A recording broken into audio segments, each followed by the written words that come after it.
नमस्कार,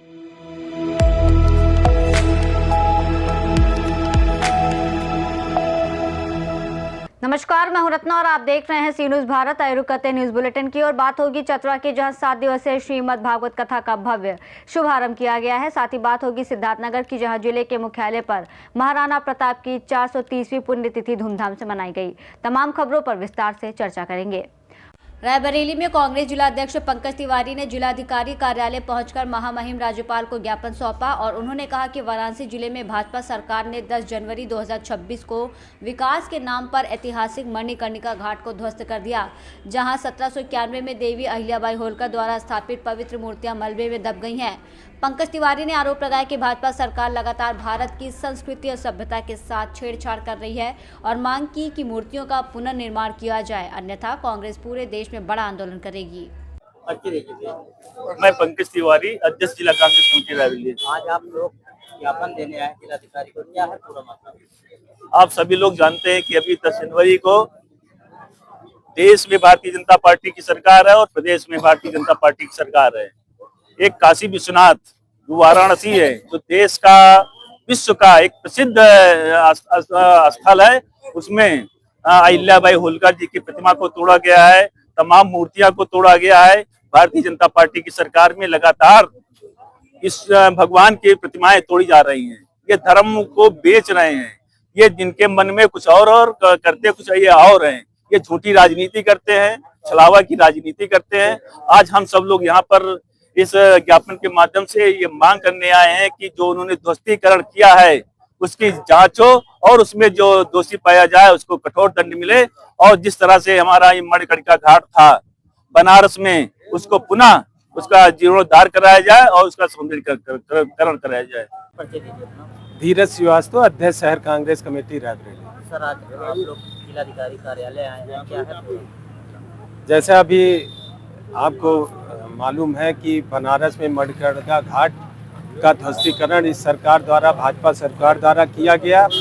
उसमें अहिल्याबाई होलकर जैसी एक महान शासक जिसने इस देश और समाज को काफ़ी कुछ दिया था, उनकी भी प्रतिमा का बड़ा अनैतिक रूप से तोड़ा गया इस सरकार द्वारा। उसी का विरोध आज रायबरेली कांग्रेस कर रही है एक संकेत दे रही कि इस तरह की आस्थाओं पे लगातार भाजपा द्वारा जो चोट किया जा रहा, हिंदुओं की आस्थाओं पे चोट है, चाहे अयोध्या में सदियों पुराने मंदिर तोड़े गए हों, चाहे बनारस में तोड़े गए हों, हिंदुओं की आस्था पे लगातार चोट करने वाला सरकार है ये। और सबसे ज़्यादा अगर इतिहास में लिखा जाएगा किस सरकारों ने मंदिर तोड़ा, तो उसमें नरेंद्र मोदी और भाजपा की इस सरकार का नाम सबसे ऊपर होगा।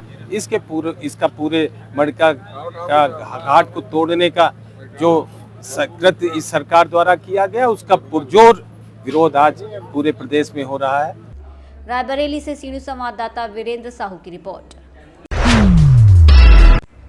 चतरा प्रखंड मुख्यालय तेलीटोला में 7 दिवसीय श्रीमद् भागवत कथा का भव्य आगाज हुआ, जिसमें श्रद्धा और उल्लास का माहौल रहा। कथा के शुभारंभ पर कलश यात्रा निकाली गई, जो बाजार रोड, थाना परिसर और महावीर चौक होते हुए अमझर नदी तक पहुंची, जहां पंडितों के वैदिक मंत्रोच्चार के बीच कलश में जल भरा गया और यात्रा पुनः कथा स्थल पर पहुंची। यात्रा के दौरान जय श्री राम और जय माता दी के नारों से पूरा क्षेत्र भक्तिमय हो उठा। आयोजन में बजरंग वाहिनी प्रदेश अध्यक्ष राहुल साहू, समाज सेवी बिक्कू सिंह, पूर्व मुखिया रीना देवी सहित कई गणमान्य लोग शामिल हुए। कथा 7 दिन तक चलेगी, जिसका शुभारंभ आज हुआ है और इसके शुभ अवसर पे कलश यात्रा रखा गया है, जिसमें चित्रकूट से चलकर हमारे पूजनीय शिवानी देवी जी आए हैं और ये आज का प्रारंभ कथा करेंगे। कितने दिनों तक ये चलेगा? ये कथा लगभग 7 दिन तक चलेगी और 7 दिन तक भंडारण का भी व्यवस्था है। ये पहली बार इस तरह का आयोजन हो रहा है या फिर इससे पहले भी? इसके पहले लगभग 3 साल हो चुका है और ये आपका चौथा साल है। आगे भी इस तरह का कार्यक्रम? हाँ, लगातार। आखिर आप लोग इस तरह के जो कार्यक्रम करते हैं, क्या उद्देश्य क्या है? कार्यक्रम का मेन उद्देश्य है हिंदुत्व को बढ़ावा देना, सनातन धर्म को आगे करना है। सबसे पहले अनुज जी, प्रतापपुर में बहुत खुशी की बात है कि इस तरह का आयोजन कमेटी के द्वारा लिया गया। जो तेलीटोला का जो मोहल्ला है, वहाँ पे ये निर्णय लेकर के प्रतापपुर में साबित कर दिखाया है कि यहाँ भी लोग भक्ति के प्रति कितना प्यार करते हैं और इस भक्ति के प्यार से और हमारे रामराज को आगे बढ़ावा मिलेगा। बाकी जितने भी भक्ति लीन माता है, बहन है, ये सारे भक्ति में लीन आज से दिखेंगे करीब 7 दिनों तक। जी जी, इसका उद्देश्य क्या है? आखिर जो कलश यात्रा निकाली जा रही है, श्रीमद् भगवत कथा का जो आयोजन हो रहा है, इसका उद्देश्य क्या है? मैं एक छोटा सा आपको उदाहरण उद्देश्य बता रहा हूँ। जैसे मेरी माताएं बहनें जो भी माथा पे कलश रख के आ रही हैं, उसको आप साधारण पानी मत मानिए। उसमें जो पानी है वो इस प्रखंड को समृद्धि सुखी के लिए वो लोग पानी लेके आई हैं और पानी वो लेकर जाएंगे। बस ये छोटा सा उदाहरण है। चतरा से सी न्यूज़ संवाददाता लकी की रिपोर्ट। बिहार सरकार के मुख्य सचिव के दिशा निर्देशों के तहत जिला पदाधिकारी ने समाहरणालय कार्यालय कक्ष में आम जनता की समस्याओं की सुनवाई की, जिसमें विभिन्न विभागों से कुल 13 आवेदन प्राप्त हुए और इस दौरान एडीएम पीजीआरओ राजेश कुमार और पुलिस अधीक्षक भी मौजूद रहे। आवेदनों में जिला सहकारिता, मत्स्य विभाग, अनुमंडल मोहनिया, परिवहन और DCLR मोहनिया और भूमि अर्जन से संबंधित मामले शामिल थे। जिला पदाधिकारी ने सभी आवेदनों के शीघ्र और पारदर्शी समाधान के लिए संबंधित अधिकारियों को निर्देश दिए और आमजन की समस्याओं के त्वरित निस्तारण के लिए जिले के सभी जिला स्तरीय प्रखंड, अंचल, नगर परिषद और नगर पंचायत कार्यालयों में भी जन सुनवाई आयोजित करने का आदेश दिया। कैमूर से सी न्यूज़ संवाददाता राम प्रवेश तिवारी की रिपोर्ट। कैमूर जिले में पुलिस की संवेदनशीलता का उदाहरण रामगढ़ थाना क्षेत्र के ग्राम जोरार से सामने आया, जहां पति और सास के अत्याचार झेल रही सचनी देवी का महिला थाना में आवेदन नहीं लिया जा रहा था। थक हार कर पीड़िता पुलिस अधीक्षक के पास पहुंची, जिन्होंने मामले की गंभीरता देखते हुए SDPO भंगुआ को तुरंत कार्रवाई का निर्देश दिया। SDPO ने पीड़िता को अपनी सरकारी गाड़ी में लेकर महिला थाना पहुंचकर FIR दर्ज करवाई और सुरक्षा और आर्थिक स्थिति को ध्यान में रखते हुए खुद उसके घर पहुंचाने का इंतजाम किया। इस घटना ने पुलिस की संवेदनशीलता और आम जनता का भरोसा मजबूत करने का संदेश दिया। क्या मैटर? श्रीमती सचनी देवी हैं, ग्राम जोरार थाना रामगढ़। वो हमारे जो SP महोदय हैं उनके पास गई थी।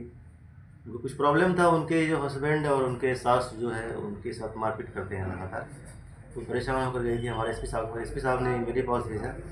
उस महिला को मैंने देखा बहुत पीड़ा में थी। मैंने उनको अपनी सरकारी गाड़ी में, जो सरकार ने गाड़ी दिया उन्हीं के लिए है, उनको उसमें बिठाकर हमने उनको महिला थाना भिजवाया और महिला थाना में उनका FIR करवा दिया है और अनुसंधान हमने आरंभ कर दिया है। जो उनका आरोप है, जो अनुसंधान हमने अभी तक किया, वो लगता है कि उनका आरोप सही है।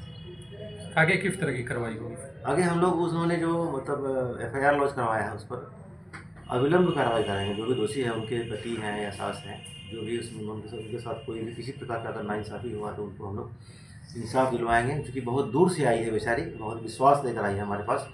उनका विश्वास कैसे कायम रहेगा हमारे प्रति, वो हमारे लिए बड़ी चीज़ है। महिला थाने में FIR दर्ज नहीं हो रहा था क्या? नहीं, वो SP महोदय क्या कही थी, वो डायरेक्ट SP महोदय ने मेरे पास भेजा। SP महोदय बहुत सेंसिटिव हमारे हैं, वो इन मामलों को बहुत ही या फिर सर पहले रामगढ़ थाने में गई होंगी निम्रता के साथ में, और उसके बाद फिर उन्होंने मेरे पास भेजा। अच्छा। और मैंने फिर उनको सोचा कि पहले तो निदान निकालते हैं, फिर देखते हैं क्या होता है। उनको फिर हम लोग यहाँ से रामगढ़ भेजने की व्यवस्था भी कर देंगे, क्योंकि वो पीड़ा के साथ आई है मेरे पास। तो हमारा प्रयास है उनको लगे कि हम लोग यहाँ उनके लिए बैठे हुए हैं। ठीक। कैमूर से सी न्यूज़ संवाददाता राम प्रवेश तिवारी की रिपोर्ट। रांची के पंडरा OP अंतर्गत पिस्का मोड़ तेल मिल गली के पास राजधानी मान्या टावर के निकट जमीन विवाद को लेकर दोनों गुटों के बीच फायरिंग हुई, जिसमें आकाश सिंह और विकास सिंह को गोली लगी, जबकि दूसरे गुट के रवि यादव को भी चोट आई। घटना से जुड़े संजय पांडे, आशु साहू उर्फ बबलू साहब, जुबैर खान, संतोष कुमार गुप्ता, पप्पू साहब और रोहित पांडे को गिरफ्तार किया गया और घटनास्थल से एक देशी कट्टा, 7 खोखा, 3 प्लेट, 8 मोबाइल और 1 स्कॉर्पियो बरामद हुआ। फायरिंग से पहले दोनों पक्षों ने जमीन और पैसे को लेकर बहस की थी, जिसके बाद संजय पांडे गुट ने गोलीबारी शुरू कर दी और भाग गए। गिरफ्तार अभियुक्तों का पहले भी कई आपराधिक मामले में रिकॉर्ड है और मामले में सुखदेव नगर पंडरा पुलिस ने BNS और आर्म्स एक्ट के तहत जांच और कार्रवाई जारी रखी है। करते हुए PO विजिट किया गया, उसमें वहाँ से अलग अलग तरह से एविडेंस कलेक्ट किए गए और उसके आधार पर पुलिस ने 6 व्यक्तियों को गिरफ्तार किया है। इसमें जो मुख्य वाहन जो है उसको भी जब्त किया गया है। वाहन पर भी गोली के कुछ निशान मिले हैं और आगे जो तथ्य सामने आए हैं वो यही तथ्य सामने आया है कि आकाश सिंह और विकास सिंह का विवाद चल रहा था। रवि यादव और उनके जो साथी अन्य साथी, उनके साथ ज़मीन को लेके कुछ 55 लाख या 60 लाख रुपए का कुछ इनका विवाद था। उसी विवाद के क्रम में ही सेम डे दोपहर में इनकी कुछ बहस भी हुई थी सुकुर हुट्टू में मनातू में इनकी दिन में कुछ विवाद भी हुआ था और हल्की फुल्की मारपीट की भी सूचना थी, लेकिन वो इतना एस्केलेट नहीं हुआ था। उसके बाद शाम को सेम डे इन लोगों ने जो संजय पांडे जो एक ज़मीन कारोबारी हैं उनको भी बुलाया और वो लोग इकट्ठे होकर ये दोनों ग्रुप्स अलग अलग आए, जिसमें जो आकाश सिंह और विकास सिंह का ग्रुप है वो 3 गाड़ियों में आए थे। और उसके बाद जो संजय पांडे और आशु कुमार, जुबैर खान, संतोष कुमार गुप्ता, पप्पू साहू और जो रवि यादव हैं, इनके भी कुछ अन्य साथी थे, वे भी 3 गाड़ियों में आए थे। और जब इनका कुछ बातचीत चल रही थी, इसी विवाद को लेकर इनकी कुछ मीटिंग चल रही थी, उसी के क्रम में ही जो ये वाला जो ग्रुप है, संजय पांडे वाला जो ग्रुप था, उनमें से ही कुछ लोगों के द्वारा फायरिंग कर दिया गया और जिसका पुलिस ने एडिक्वेट जो एविडेंस है वो भी कलेक्ट कर लिया है। और इसमें बाद में जब इनकी गाड़ी की भी जांच की गई तो ये सामने आया कि इनकी गाड़ी पर भी कुछ गोली के निशान हैं और गाड़ी से एक देसी कट्टा और जिसके साथ बुलेट्स भी हैं वो भी रिकवर किए गए हैं। इसमें मुख्य रूप से संजय पांडे, जिनकी उम्र 36 वर्ष है और जो पहले भी 3 बार जेल जा चुके हैं, एक बार बरियातू थाना से, एक बार मांडर थाना से और एक बार सुखदेव नगर थाना से, उनको गिरफ्तार किया गया। उनके साथी आशु कुमार साहू और बब्बू जो रवि यादव के मुख्य साथी हैं और उनके साथ ज़मीन कारोबार का काम करते हैं। और इस वाली जो इनकी ये वाला जो विवादित जो ज़मीन है उसमें भी उनका काफ़ी विवाद पहले से चलता आ रहा है। जुबैर खान है उर्फ अज्जू, संतोष कुमार गुप्ता उर्फ बाबू, पप्पू साहू और जो इनके जो ड्राइवर हैं, संजय पांडे के जो ड्राइवर हैं, जैसे ही उनको गोली लगी है उनको लाने ले जाने में और जो वहाँ जो पीओ पर जो मौजूद थे उनको भी इस केस में गिरफ्तार किया गया है। आगे अनुसंधान अभी जारी है और कुछ लोगों का और नाम सामने आ रहा है, उनके विरुद्ध लगातार छापेमारी पुलिस के द्वारा की जा रही है। रांची से सीनियर संवाददाता जितेंद्र कुमार सिंह की रिपोर्ट। सिद्धार्थनगर जिले के मुख्यालय पर अखिल क्षत्रिय महासभा द्वारा वीर शिरोमणि महाराणा प्रताप की 430वीं पुण्यतिथि धूमधाम से मनाई गई, जिसमें जिला अध्यक्ष राजन सिंह के आवास पर महाराणा प्रताप के चित्र पर माल्यार्पण कर पुष्प अर्पित किए गए। कार्यक्रम का संचालन वरिष्ठ जिला महामंत्री हरेंद्र बहादुर सिंह ने किया और राजन सिंह, धर्मेंद्र सिंह, कृष्णपाल सिंह, सत्यानंद सिंह, सुजीत सिंह सहित अन्य नेताओं ने शिरकत कर संबोधन दिया। कार्यक्रम में फतेह बहादुर सिंह, अमित सिंह, राजू सिंह और अन्य गणमान्य लोग मौजूद रहे। सिद्धार्थनगर से सीनियर संवाददाता धर्मेंद्र कुमार की रिपोर्ट। बुलेटिन में फिलहाल इतना ही। देश और दुनिया की तमाम बड़ी खबरों के लिए आप देखते रहिए सी न्यूज़ भारत।